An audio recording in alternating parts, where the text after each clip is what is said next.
Mike, getting back to the first pick by the Skins, and I'm on the ProFootballFocus.com 2020 NFL draft grades for all 32 teams. The first sentence about Chase Young just jumps off the page, that he's the best non-quarterback prospect that we have ever evaluated here at Pro Football Focus. The best ever. I mean, that's just jarring to look at. So you get an A just for that. I mean, he is expected to be a double-digit sack, a guy that lives in the backfield from the first snap of the first game that he appears in. Right. Yeah, so, what Nick Bosa did last year, I don't expect any different.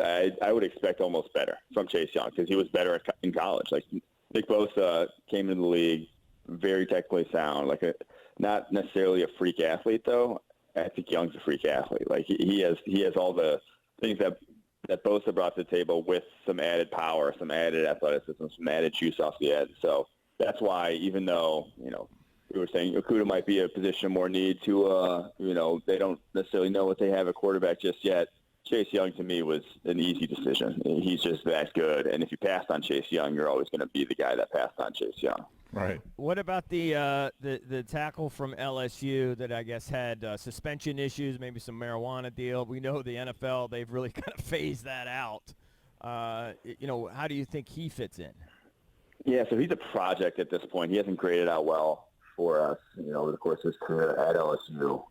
But this fourth round is where you take a project offensive tackle. That's where you're fine taking a guy with all the athletic tools who just needs to develop. And I wasn't, even as far as developmental tackle goes, I actually wasn't that high on him. I just didn't think he had good hands and used them well. And I think that's sort of like a baseline you need for offensive tackle play or offensive line play in general. So we'll see. But fourth rounder at that point, there weren't a lot of options on the board, and they really did have to address the offensive line. So I do like that. They went O-line and then O-line fourth in the fifth round there just to see, because it's that big of a need for them. And they just need to know what they have in Dwayne Haskins. And without a competent offensive line in front of them, and with the receiving core they have at the moment, just might not know. Like, not a lot of guys are going to be successful with that sort of, with the talent around him. So they need to figure that out quickly there. And this is a good start for them, I'll say. What killed the Skins here, Mike, is that last year when they traded for Alex Smith,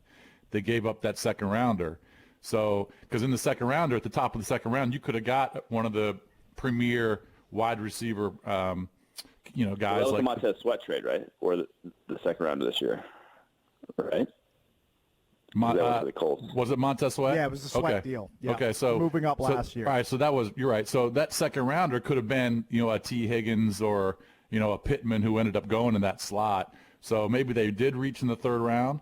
But the fact that they didn't have that second rounder killed them at receiver, because then they had to reach, and you can touch on Gandy Golden too, but they could have got one of the top guys there in the second round. Yeah, that's why we always say, don't give up these future picks. Don't be so sure that Montez Sweat's going to be the guy. I know he fell, supposedly last year, and people were probably higher on him than where he ended up going, and obviously the Redskins probably were. That's why they traded up. But don't be so sure that because sometimes, when you trade those future picks, sometimes those guys are going to be good too, and sometimes there's a lot of value that would be still on the board that you didn't realize would be there as well. So I do think that they are regretting that in retrospect after what we saw from Sweat and, like you said, Michael Pittman on the board there. You could use Michael Pittman Jr. in that offense right now today. I think he's a much, much better and much more complete receiver than Antonio Gandy Golden. But I will say Gandy Golden, I'm not going to bet against this guy with his background and how talented he is at basically anything he wants to do. Right. And anytime he went up against real competition, and he didn't do it often, but at the Senior Bowl against Syracuse this past season, he looked good. And so he might not have elite physical tools for a guy his size. He's got pretty good ones, though, and really good ball skills. So we'll see how he translates to the NFL. But in the fourth round, I would have taken him probably a little bit higher than even where he came off the board. Nice. I like that. I just like the fact that he's 6'4". Yeah, all the size. You love that size. JP was speculating, could they play him at tight end? Is there, or is he just? I mean, how's he built? He's not quite that big. Yeah, that's a stretch in my eyes. I think he's not. He's probably about 20 pounds away, and that's just unrealistic at this point. Yeah, because he's only 220, I think. All right, so when you look at the overall league, it seemed like the Cowboys, the Ravens, the Vikings, those were the teams that were getting all the hype. those were the ones that almost seemed to get the unanimous A grades. Is that the same for you? Yeah, so we had 4 teams get the highest grade we gave out, and one was the Cowboys. One was the Broncos with what they did at the receiver position there. One was the I should know these off the top of my head. One was the Cardinals because they go Isaiah Simmons in the top 10, Josh Jones in the third, and then obviously the second rounder they flipped for DeAndre Hopkins, which kind of has to be factored in a little bit because that was a fleecing of a trade.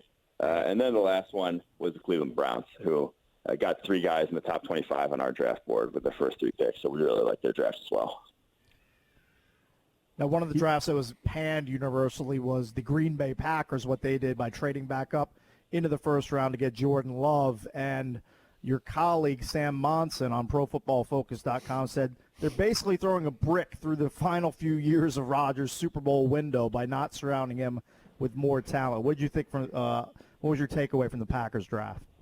I don't think I've ever seen a draft more universally panned. Like everyone hates this draft, and rightfully so. They were in the championship game in the NFC last year, and they drafted 3 backups with their first 3 picks. Like they drafted a backup quarterback, a backup running back, and a backup tight end.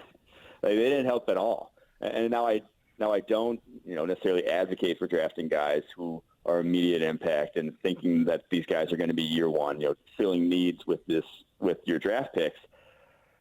Don't draft backups who are at not valuable positions like tight end and running back. Like that's just crazy to me. And the A.J. Dillon pick, almost indefensible in this day and age for a guy who just will never impact the passing game. A pure 1980s fullback runner type that I don't know what you're going to do with him.